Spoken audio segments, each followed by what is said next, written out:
Welcome. In some denominations, you'd make a trip to the pastor's study for answers to the really tough questions. Well, let's see what we can do here.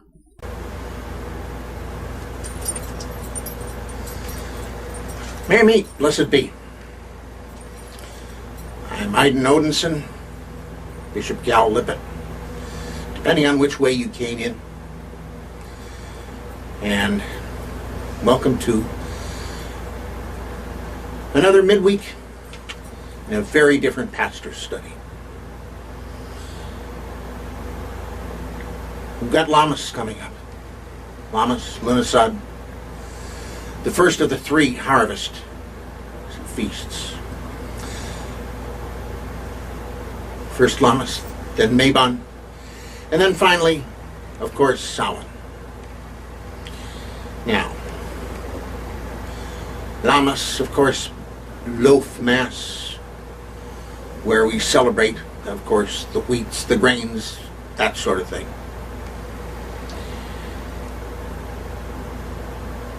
A first opportunity to give thanks for fulfillment. Now, we did give thanks for fulfillment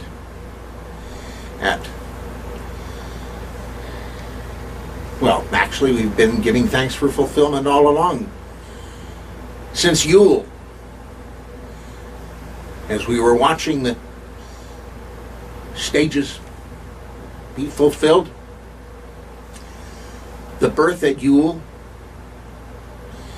and then the young child growing up,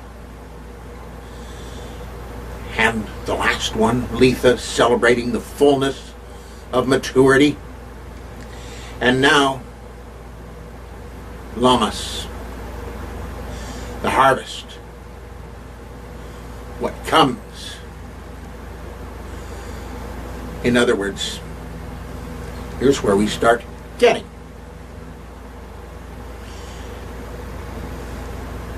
And yeah, a definite time to give thanks. But there's something else going on right now. The 31st of July.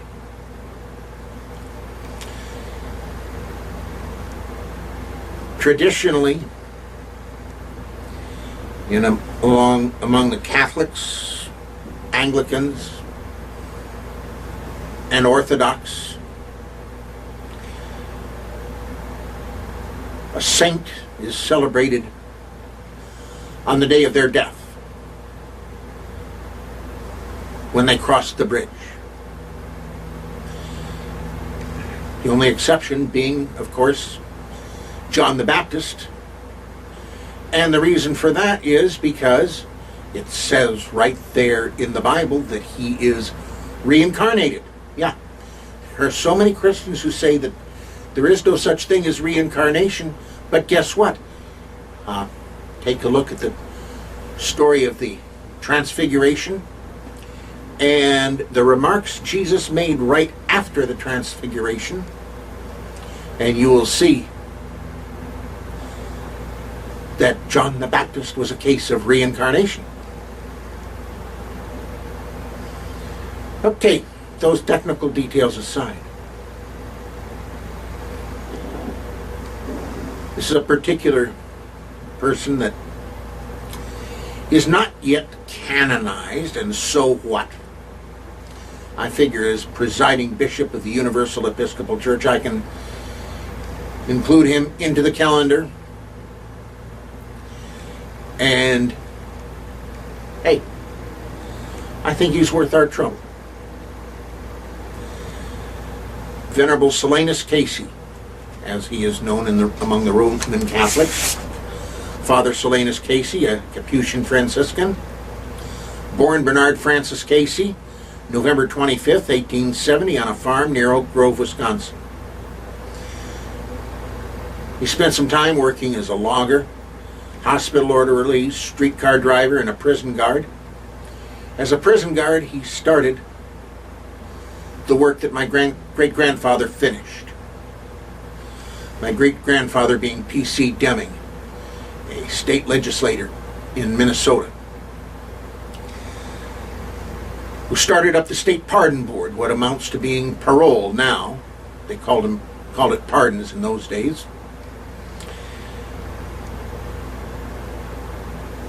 And then at the age of 21, after many years of being away from school,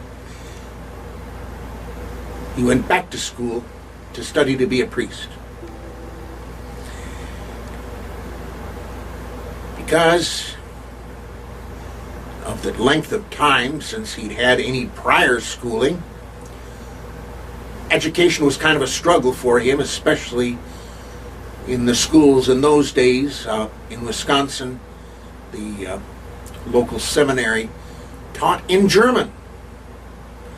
And of course there were also challenges in Greek and Latin, and so he had trouble with that.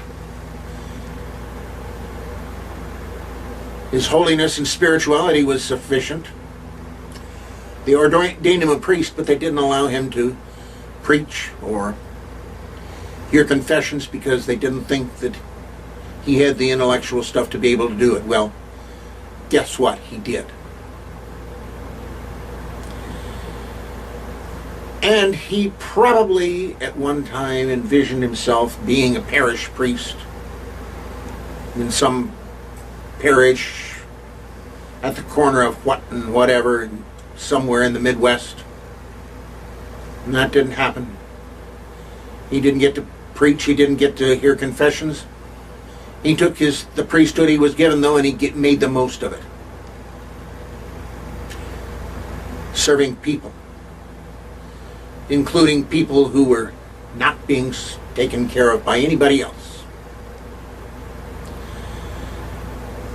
Worked for many years in New York, Harlem, Yonkers, and then Detroit. Some of those years were the Great Depression. And one of his ministries was soup kitchens. And as a matter of fact, at least one soup kitchen that he founded is still going. Still going strong. They haven't run out of poor people. They haven't run out of hungry people. And I can imagine the kind of ministry that he did. They could use a lot more of it in Detroit right now.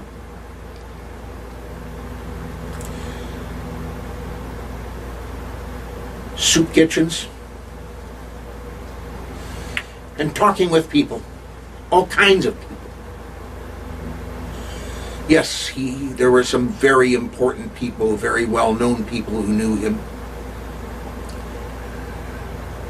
There were also a lot of people that knew him well that a lot of people didn't want to know.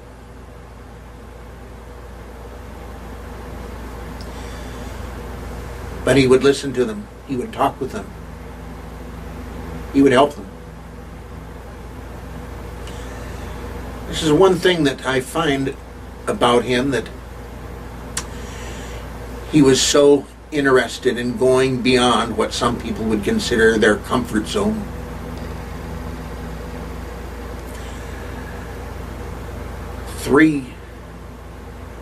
One of three that I consider to be significant in this day and age. Father Solanus Casey is one. Archbishop Fulton Sheen is another. And Father Thomas Merton. A Trappist. You'll find his books all over the place. What made these three significant? More than just what they did, the fact that they were willing to go beyond their traditional prescribed boundaries, their own zones of comfort, to reach out. Archbishop Sheen's acquaintances included TV stars. He had some good friends among TV stars. He also had a few friends on death row. And every station in life in between. in many parts of the world.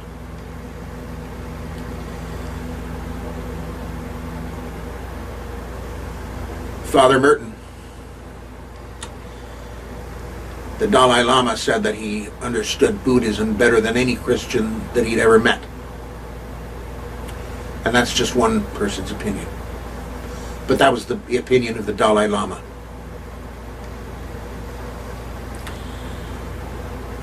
If only we could all be one, is something that Venerable Solanus, Father Solanus, used to say often. And something that I look at. Bishop Sheen used to say, he doesn't seek a unity of religion, but a unity of religious people. I wonder if he realized, maybe he did, he just couldn't get away with saying it publicly, just how far that could possibly go. But that's what I'm after. That's what I'd like to see. Everybody get comfortable being outside of their normal comfort zone so we can work together. So when you see me talking about, me or anybody else talking about Solanus Casey, this may be what he was talking about too. And I wanted to throw that out as our something to think about for the week. Blessed be. I'll see you next week.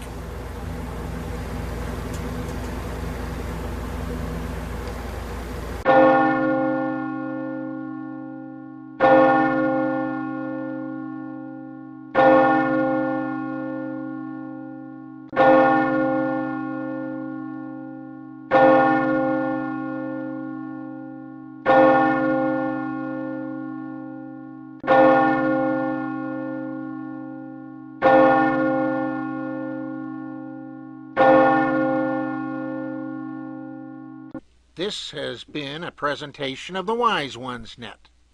Merry part and blessed be.